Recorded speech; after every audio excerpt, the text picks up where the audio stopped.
Hey, what's going on, y'all? Back with another one. Back with another one. Let's see what's going on here. Yeah, it's back at it again. Back at it again. Um, we're gonna talk about Elam and Persia again. This is the final part of I'll say part five, final part of the series. Yeah, so it's a little. Yeah, we got 35 seconds. Okay, okay. This ain't gonna be too long. It ain't gonna be too long. We ain't gonna be too super long. Okay, let's go here. Share the screen. Okay, I'm gonna dump this down and I'm gonna big up myself. And before we get into it, I'm gonna see how long this thing is, because Elam and Persia, yeah. We'll talk about the hairstyles and explain those Africans in a minute. And then we're gonna cut down, and then we're gonna talk a little bit of the Arabs. We're gonna skip to the Grimaldi and all that. That's the tribal shit. We're not gonna get into it because it's a little graphic, so we might have to skip through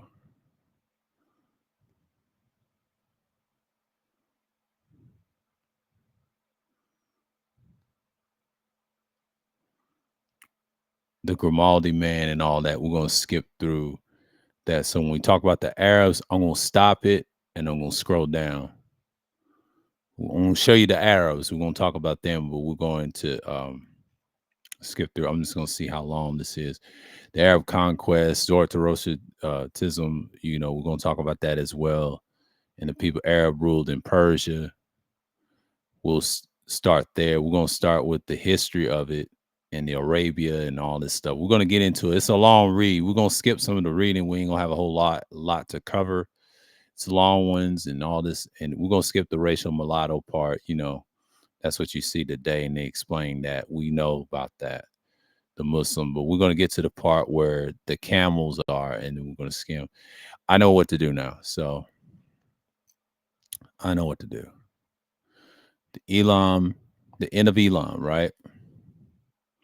Let's do this.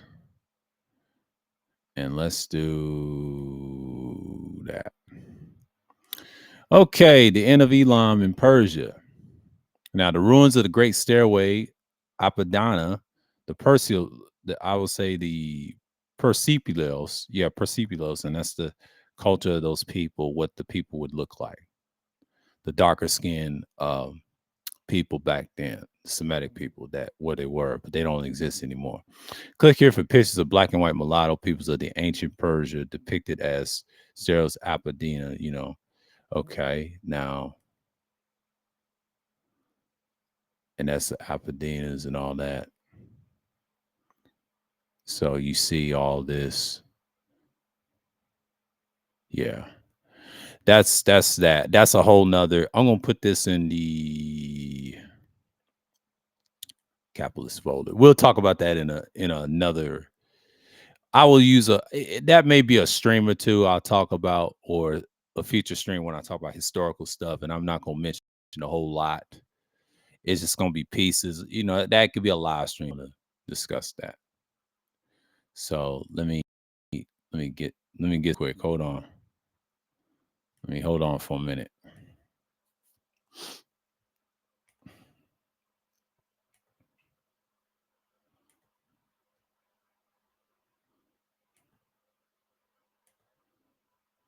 There we go.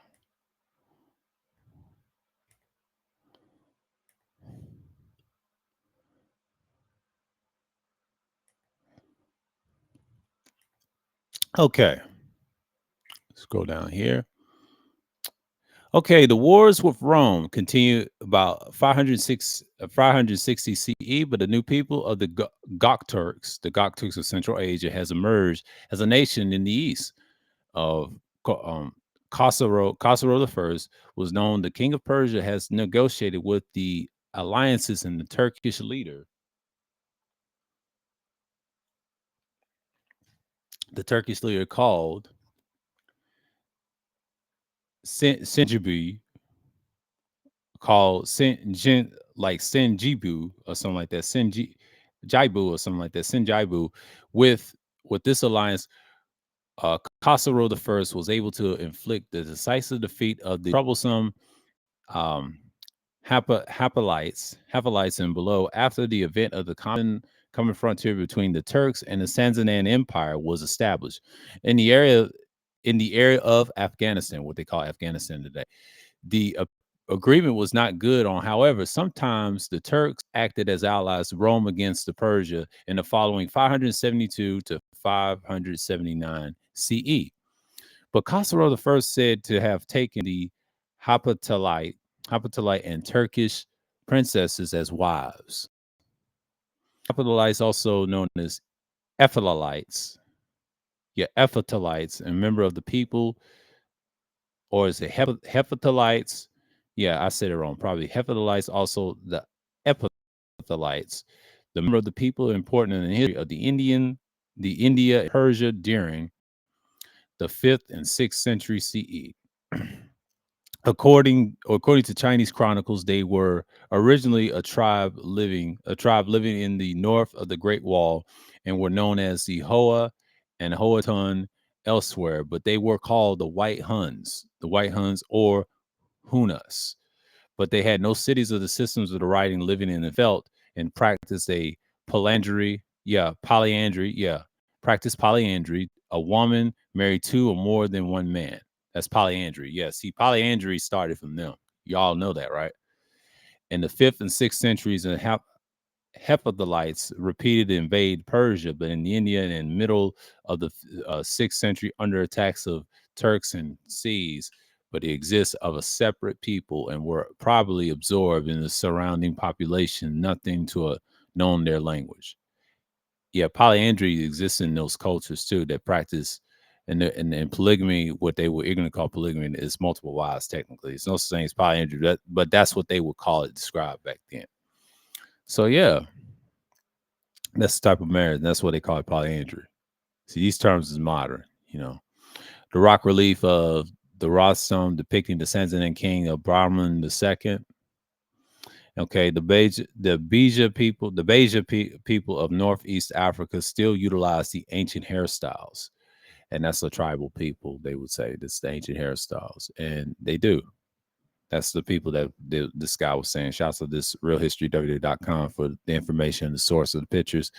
Kushites like people, yeah. And then you have the hairstyles, of course. Sasanian king identified as the crown of course Khosrow the First. Strange look at the face suggesting and it may be a fake artifact, they will say. That's what they say.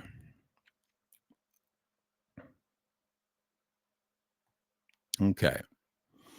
Adashir II, as king of Khosrow the First, laid the foundation of many cities of the Oppian places and oversaw the repair of the trade roads, as well as building of numerous of bridges and dams. But during Khosrow the First's reign of art and science flourished in Persia, but the Sasanian Empire reached its peak and glory of the prosperity with the death of Khosrow the First in 579. But his son Haman, Hormizd, or is it Hormizd the Fourth. Yeah, Hormizd the Fourth came to the throne, but Hormizd killed off his brothers and to prevent challenge from his father. Hormizd had inherited war against the Byzantine Empire and war against the Turks in the east.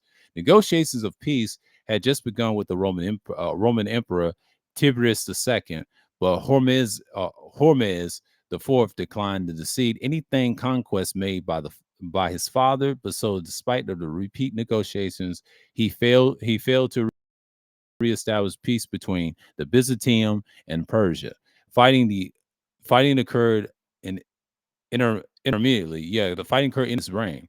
But during his reign, Hormizd Hormizd antagonized the Zoroastrian clergy by calling to take the action against the Christians, who the Zoroastrian clergy felt threatened by, and they were. And that's how you got your history. Okay, the Sasanian plate, Shapur II hunting. Yeah, told y'all about him. Of course, you see the symbolisms down here. And eventually, Hormizd the Fourth As behavior became unstable, causing the rebellion of both Persian nobles, clergy, and his Parthian general Brahmin Kuban, and have recently defeated the Turks in the east and the west, and Persian elites disposed of the blinded Hermes IV and reclaimed his son Khosrow the second king. But now Brahmin was on his way to the Persia, a large army to place himself the throne. Simultaneously, another pretender, Prince Bastium. Yeah, Prince Bastium. Hold on, got a lot of bullshit here. Prince Bastium decided to try his luck to Khosrow the second's forces was defeated, but he was forced to acquaintance or whatever. Okay. Forces were defeated, but he was forced to acquire to Brahmin Cubans threatened that he fled to Byzantium and Brahmin and Cuban and said to the Persian throne, but that's been the Brahmin six for 1 year, 500 to 591, I believe CE. So yeah, second plate, Shapur the second hunting again, and like we see up here, and then there he goes, and Shapur again. Okay, against the advised Senate, advised Senate of the Roman and Maurice, Senate Emperor Maurice, assisted Khosrow II in regaining his throne. In 500, the combined Roman Persian army defeated the Brahmins, Cubans, and forces near the Ganzak at the Battle of Bala, um, the Balathon. Yeah, Balarathon. Yeah, the Balarathon of the victory was decisive, with Maurice finally brought the Persian wars to successful conclusions by the means of the accession of Khosrow II. Subsequently, Khosrow II married Maurice's eldest daughter, Miriam, was probably adopted by the Emperor Khosrow II, but furthermore, the rewards Maurice by ceding to him. But the western Armenian up to the lakes of the Van Sieven and the large cities of the Maratopolosius, Maratopolis, and Tarakit and Mansakrit and Ani and, or should I say, Yorevan, Maurice treaty with his new son-in-law brought in new status quo to the east, but then in the range of the Byzantine Empire to extend never before achieved. The Brahmin Kuban fled to the Turks, who later killed them, but Prince Bastium held out in the media until 590 CE.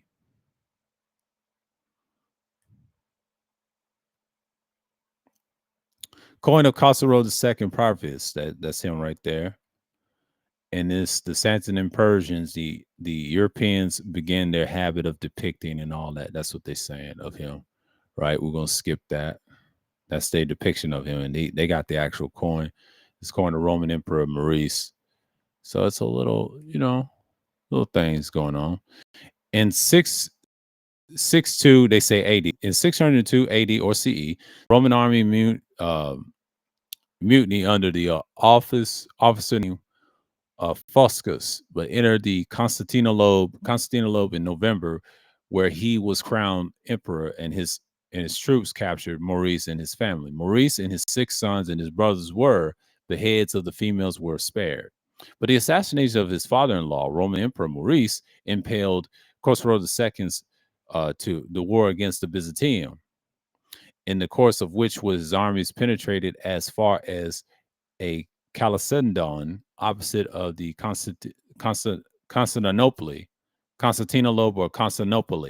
Yeah, excuse me, Constantinople. That's how it's pronounced. Constantinople ravaged Syria and captured the Antioch 611 to Damascus 613 and Jerusalem, or Jerusalem, what we call it, or Yarushalim or Jerusalem, or they would say Jerusalem right here, 614 CE and 619 CE, Egypt was occupied. The Byzantine Empire was at its lowest ebb. Later, from Muhammad to Khosrow II, after the treaty through the Hashabi between the Islamists, Qurayshi tribe, Mecca in 628 CE. But Muhammad is said to have had many letters and princes and kings and chiefs and various tribes, but the kingdoms of the title inviting them to convert to Islam. But these letters were carried by ambassadors of Iran, Byzantium, Ethiopia, Egypt, Yemen, and Hyria, known as Iraq, on the same day. But the assertions have came across the scrutiny by some of the modern historians of the Islam nobly Grima and Crescia, and particularly in despite its assertion to the Khosrow II received a letter from Muhammad, but as Sasanid court ceremony was notoriously in recited interadicate. Yeah, notorious interadicate as is unlikely that the letter from the time was minor. Region power would have reached to the hands of the Shahanansah. But the Muslim histories recounted as the beginning of the seventh year of the migration of Muhammad, appointing one of his officers, Abdullah Has, Husafa Shami Qurashi, to carry his letters to Khosrow II, inviting him to Islam. In a letter, and of course, name of God, this and this, and I'm not gonna get into that, but that's basically it with the lettering. So you got this right here, and you also got it took new Roman Emperor Hercules, Herculeos, Herculeos crown in 610 CE, who was rose to power began in 608 CE, when he and his father Herculeos the elder, and extract in Africa, successfully revolt against the unpopular usurper Foscus many years, and to rebuilt the nucleus of the new army. But this done, however, had he took the field in 622 CE, but related to the vigorously against the Persians, who armies were defeated in everywhere. In 624 CE, Hercules invaded the Atropatene, or Azerbaijan. Actually, it's known as Azerbaijan now, but Atropatene at the time, but they call it's Azerbaijan right now currently, and destroyed the great Zoroastrian fire temple there in 627 CE. But he entered the Tigris province. There he goes, the cliff relief of Shapur II. Um, that's what you have, and that's what you have going in place of that.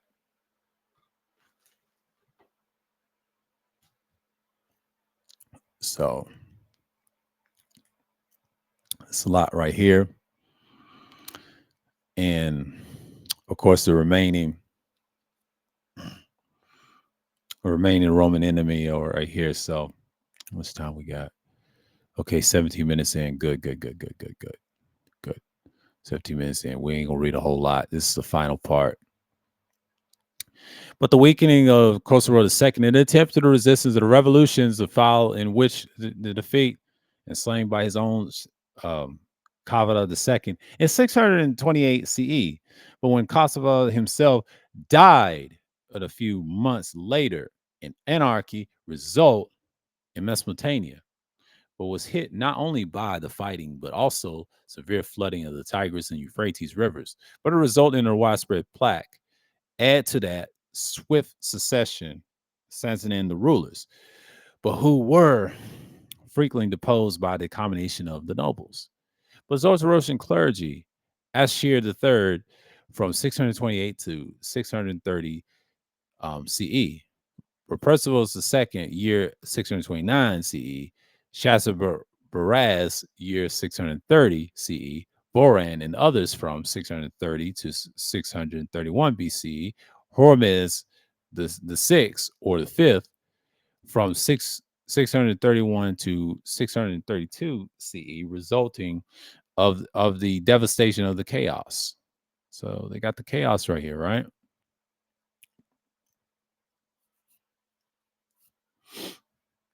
Plate of the king person, the hunting. Shows the hunting of him again. Samson and plate of the king person, the hunting again. It's a lot of symbolism there. And they said the Arabs, close of the person. Okay, the Arabs, they said. We're talking about the Arabs now.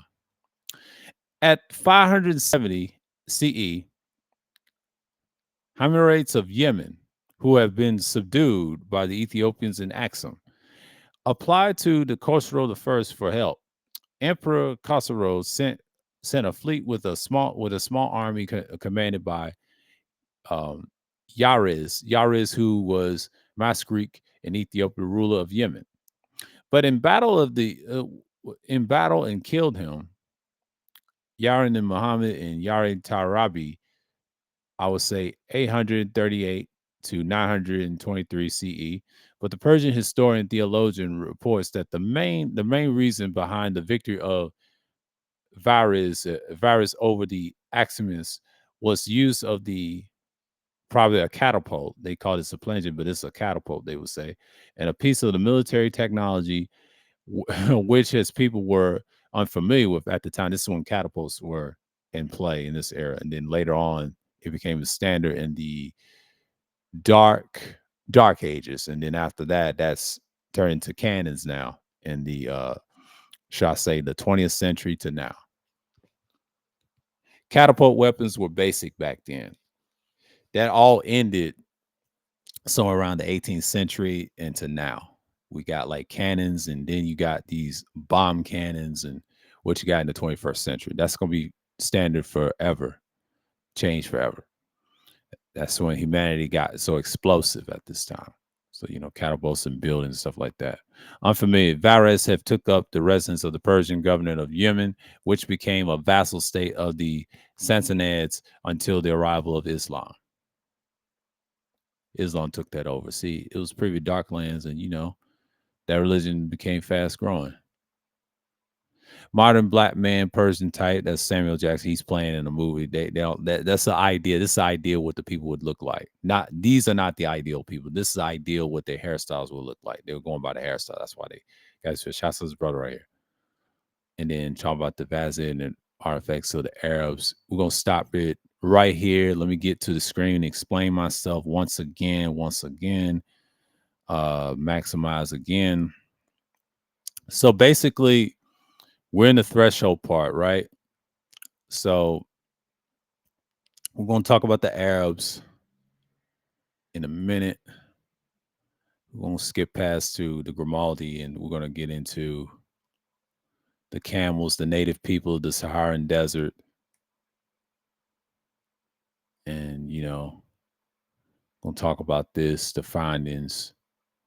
Yeah, we got to talk about the Arabs a little bit.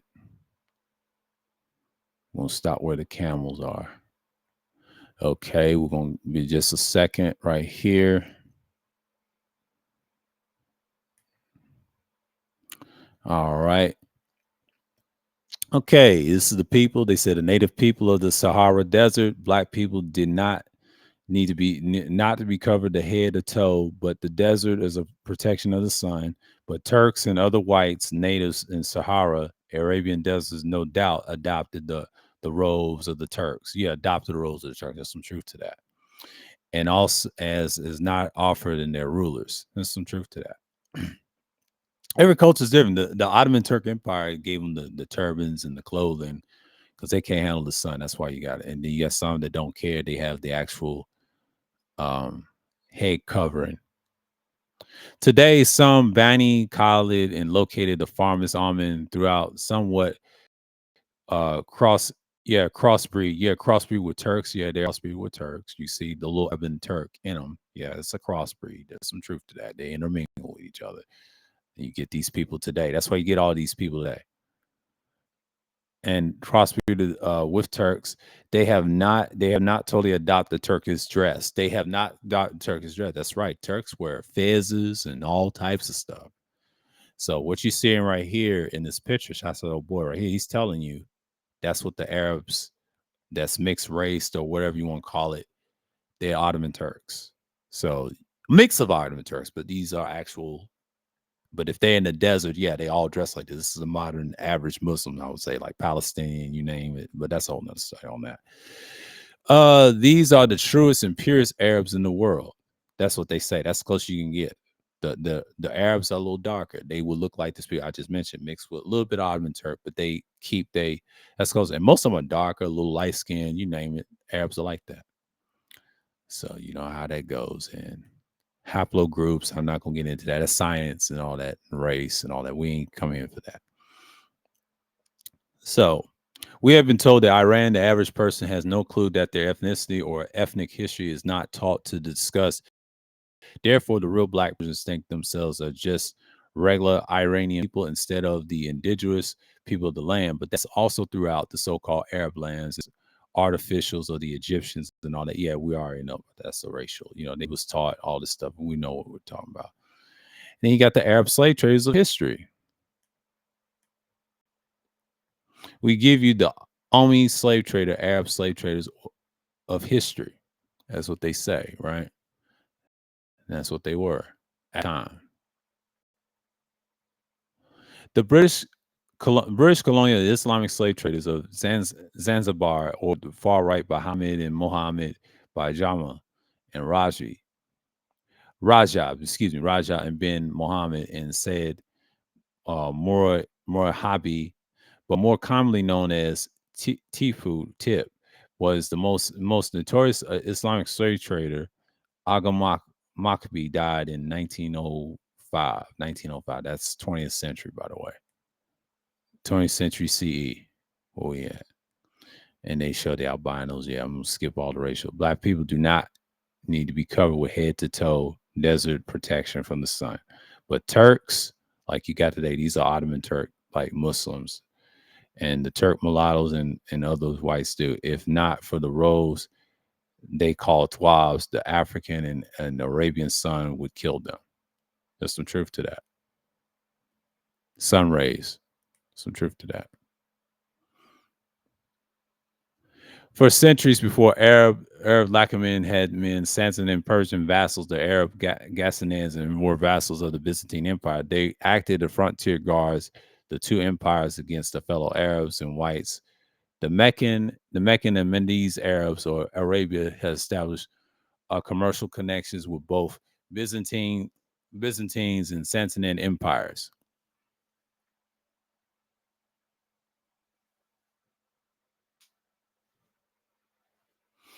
Got a little numbness. Hold on.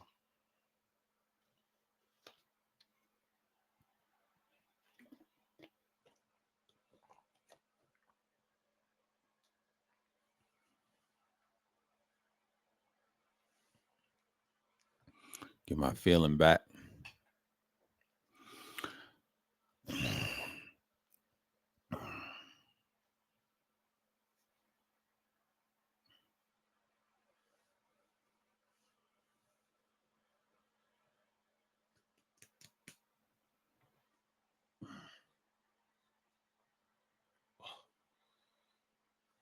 Okay. Sleep. Blood flow. Yeah.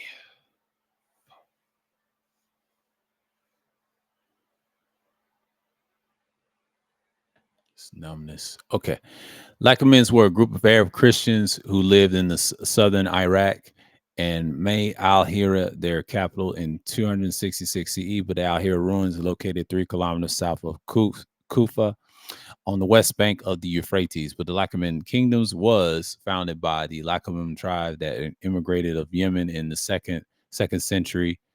Yeah, in the second century, and ruled by the Banu Lakamid, and hence, and the name given to the founder of the dynasties was Amir, who is also some Amur, and Akuis converted to Christianity, and gradually the whole city converted to that faith. Biakramir I mean, excuse me, faith Amru Alaquis Dermot of the unit of the independent Arab kingdom. But the following of the dream that he sees as many cities of the Arabia. But he then formed a large army and developed in the kingdom and the naval power, which consists of the fleet ships operating along with Bahraini coast. But from this position, attacked to the coastal cities of Persia, Iran today, right? Which was at the time was in the civil war due to despite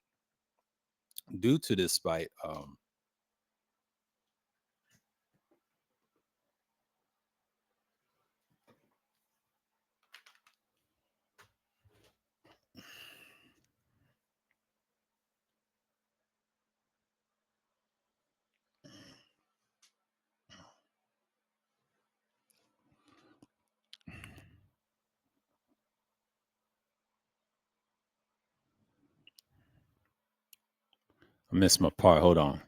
Fate due to they was attacked. Okay, despite okay.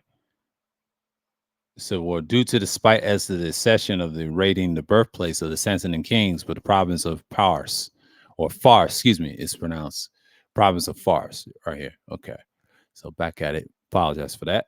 But the charge of the Aldolf Shinzer 1828 to 1899, you see that picture right there. In 323, the Persians, led by Shapur II, began the campaign against the Arab kingdoms. And when Amur Alaquia Alaquosis, it realized that the mighty Persian army composed of 60,000 warriors were approaching his kingdom, but he asked for the assistance of this Roman Empire.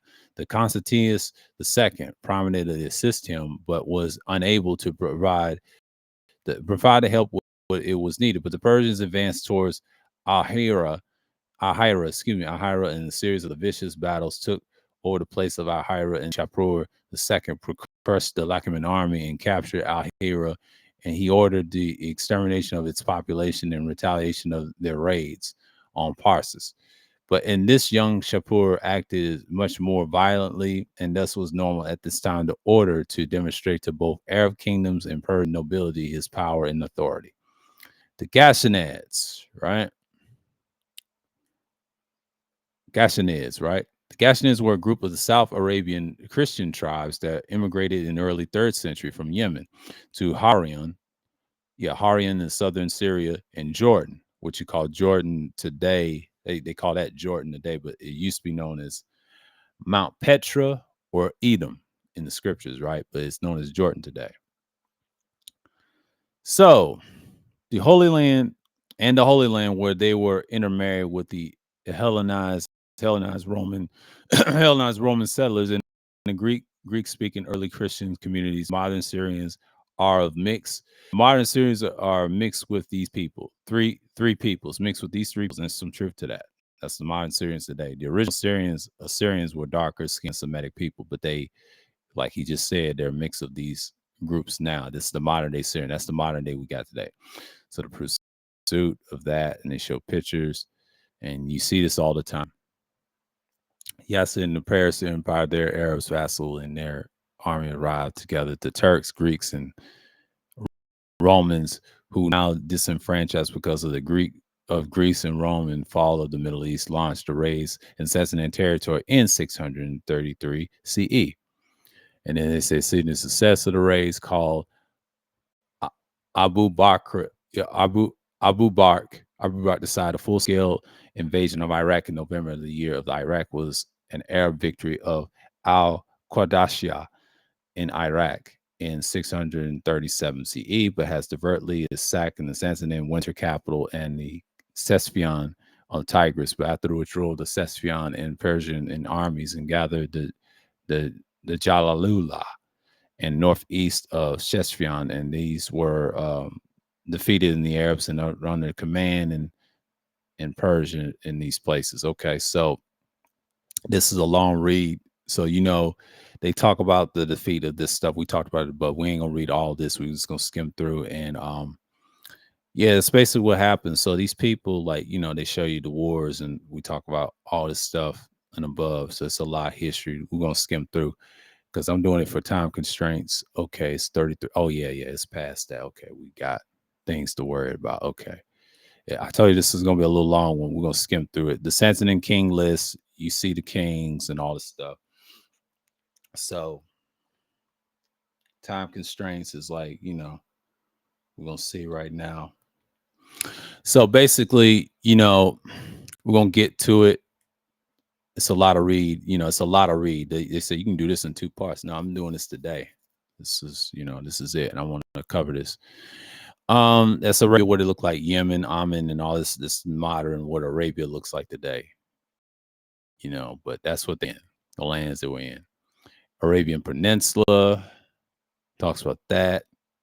Historical history of the Arabs came to divide in 3 parts: the relatively advanced African western part, northwestern part, eastern part, Middle East. And that's what they did today. That's where you got the Middle East today. The Hebrew Roman and all this stuff. You see the picture of the Yemenite Bronze Kingdom in 715 BCE. So Yemen was deep back then. So you got cultures back then. old cultures and all this stuff, Assyrian writings, Arabs, black, and all this stuff. So, it's a lot of stuff. Zoroastrianism, you see this right here. I'm not gonna read all this. I'm going to show you the pictures because I've read some of this before on live stream. You can check that out. The rest, and then the dynasties, because it's a long time restraint. This is a long history of the Arabs. So basically, the Moors and all this other stuff.